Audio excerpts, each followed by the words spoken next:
این بار روی صحبتم با مادر شوهراست. مادر شوهر عزیز، اگه واقعا پسرتو دوست داری باید این نکاتی که بهت میگم و حتما رعایت کنی. اگه میخوای همیشه پسرت آرامش داشته باشه، یعنی باید عروست آرامش داشته باشه. به عبارتی نباید آرامش عروستو ازش بگیری، یعنی نباید تیکه بارونش کنی، نباید بهش بی احترامی بکنی و به خاطر پسرت هم که شده نباید بهش چیزی بگی، چون با کوچیکترین ناراحتی که براش پیش بیاد پسر خودته که ناراحت میشه و وقتی که پسرت ناراحت بشه و این جریان بخواد همینجوری ادامه داشته باشه، تو روابط حتی پسر و مادریتون هم به مشکل میخورید. میگی پس باید چیکار کنم؟ عروستو خوشحال نگه دار. چجوری؟ براش کادو بخر، بهش احترام بذار، چیزی که دوست داره رو براش درست کن هر وقت که خونتون میاد، و اینکه همیشه تو هر شرایطی و جلوی هر کسی بهش احترام بذار، هم تو روش هم پشت سرش و پیش هیچ کس، حتی خواهرات و اگه دختر داری دخترات، در مورد عروست بد نگو و اگه کسی هم خواست در موردش بد بگه، کسی که باید جلوشو بگیره خود شمایی و نباید بذاری کسی پشت سرش بخواد چیزی بگه، چون که باید اینو بدونی که بی احترامی به اون یعنی بی احترامی به خودتون و پسرتون و باید حواستون باشه که کی و کجا چه حرفی رو بهشون میزنید. حالا میخوایم اینو در نظر بگیریم که شما به عنوان یه مادر ممکنه که عروستون ناخواسته ناراحتتون کرده. حالا میخوای چیکار کنی؟ میخوای بری دعوا کنی؟ میخوای بری باهاش بحث کنی؟ تیکه بندازی؟ چیکار باید بکنی که رابطه‌اش با پسرت و رابطه پسرت در کل با شما به هم نخوره؟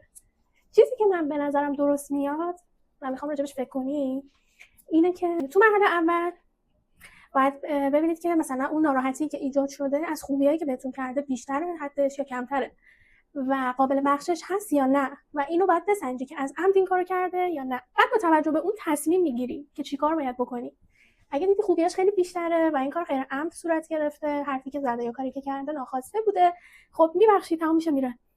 و اگر دیدی که دوباره تکرار شده، شاید جزئی از خصوصیات اخلاقیشه که نمیدونه باعث ناراحتی شما میشه و یا اینکه متوجهش نیست، یا اگه از عمدم بخواد این کارو انجام بده، میتونید بکشیدش کنار و خودتون باهاش صحبت کنید و در رابطه با اون موضوع به کسی دیگه ای چیزی نگید، حتی به دخترتون یا خواهرتون یا حتی پسرتون. باهاش صحبت کنید، بگید مثلا اون روز این اتفاق افتاد، من ناراحت شدم، دلیل این کار چی بوده؟ آیا من تو رو ناراحت کرده بودم که اینجوری گفتی این کارو کردی؟ که یا همچین چیزی هست، یا میگه نه مثلا منظوری نداشتم و همه چیز حل میشه. ولی اینکه بخواید برید در رابطه با این موضوع با بقیه صحبت کنید، به خصوص اگه دختر دارید با دخترتون صحبت کنید و بین خودتون و عروستون حل نشه و بقیه بیان وسط این قضیه، این تبدیل به یه مسئله خیلی بزرگ میشه که اصلا درست شدنی نیست.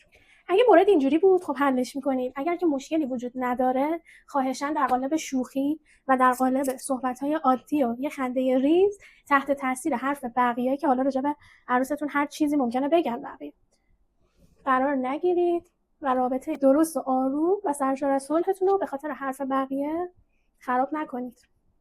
چون رابطه عروس و مادر شوهر جوریه که همه عادت دارن یه رابطه پر از جنگ و دعوا باشه و اگه شما با عروستون بدون هیچ جنگ و دعوایی دارید زندگی میکنید، ممکنه کسایی باشن که بخوان رابطه رو خرابش بکنن. پس بهتره که هم شما آگاه و عاقل باشید و این کارو نکنید و هم عروستون بخواد آگاه و عاقل باشه و عاقلانه رفتار کنه. مورد بعدی اینه که اگه چند تا عروس دارید، هیچ موقع هیچ کدومشون رو با هم دیگه مقایسه نکنید، چون هر کدومشون از یه خانواده اومدن و هر کدومشون توی یه خانواده بزرگ شدن و اخلاقهای هر شخصی با اون یکی فرق میکنه و هر کدومشون میتونن خوبیای خودشون رو داشته باشن و اخلاقای خودشون رو داشته باشن. مهم اینه که پسرتون در کنارش حالش خوبه، با هم دیگه دارن زندگی میکنن، خوشحالن و شما باید از دیدن این خوشحالی حال خوبی داشته باشین و تا زمانی که عروستون بهتون بی احترامی عمدی نکرده باشه، نباید واقعا خودتون رو قاطی چیزی بکنید که تو زندگی اون دوتاست. حتی اگه عروستون رو خودتون انتخاب نکرده باشید که تو این دور زمانی الان خیلی با زمانهای قدیم فرق کرده و هر کسی دوست داره همسرش رو خودش انتخاب کنه و هیچ کس هم به ازدواج سنتی دوست نداره بده. حالا استثناءات وجود داره، کسایی که حالا مشکل روابطی دارن یا توی قسمتی از جامعه بودن که همه پسر بودن و نتونستن کسی رو خودشون بپسندن، حالا سنتی ازدواج کنن. ولی خب طبیعیه که اگه بخوان خودشون هم انتخاب کنن. برای همین حتی اگر عروستون رو خودتون هم انتخاب نکردید، با احترام به انتخاب پسرتون به خودتون و خانوادهتون دارید احترام میذارید. و وقتی عروستون میاد توی خانوادهتون و این احترام رو بین شما میبینه و احترامی که باید از شما بگیره رو ازتون میگیره، اگه واقعا آدمی باشه که روح و سلامت روحی روانیش کامل باشه و درست باشه و توی خانواده ترازی بزرگ شده باشه، احترام رو متوجه میشه و اونم متقابلا به شما احترام میذاره. در کل چیز اولیه و مهمی که تو زندگی خودتون و توی رابطه با پسرتون و عروستون و حتی دخترها و دوماتتون هم خیلی مهمه، بحث احترامه. اگر که حالا شرایط نداری خوشحالش کنی یا اینقدر از مثلا طرف خوشتون هم نمیاد که بخواید بهش احترام بیش از اندازه بذارید یا خیلی بالا ببریدش یا اینکه براش هزینه کنید و اینا، تنها کار و بهترین کاری که میتونید انجام بدید در این صورت اینه که هیچ کاری انجام ندید. یعنی اگه قربون صدقش نمیری، سکوت کنی، بی احترامی هم نکنی، توهین هم نکنی. اگه براش کادو نمیخری، حداقلش اینه که اگه پسرت براش چیزی میخره چیزی نگی.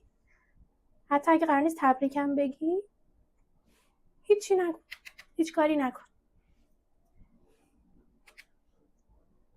ولی حداقلش خرابش هم نکن و برای خانواده و خودتون و پسرتون ارزش قائل باشی. در کل اگه نمیخوای چیزی رو بسازی یا درست کنی، خرابش هم نکن، چون یه وقتایی کاری نکردن خیلی بهتر از خراب کردنه. در کل مادر شوهر عزیز، سعی کن مادر شوهر خوب و دوست داشتنی باشی که عروست هر جایی که میره فقط ازت تعریف بکنه.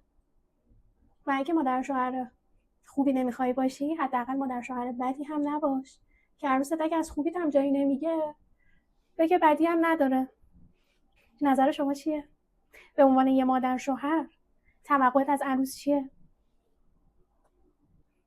و عروس تو بگو مادر شوهرت با چی کار کرد که هیچ وقت یادت نمیره. برام این زیر بنویس. خب میکاپم چطور شد؟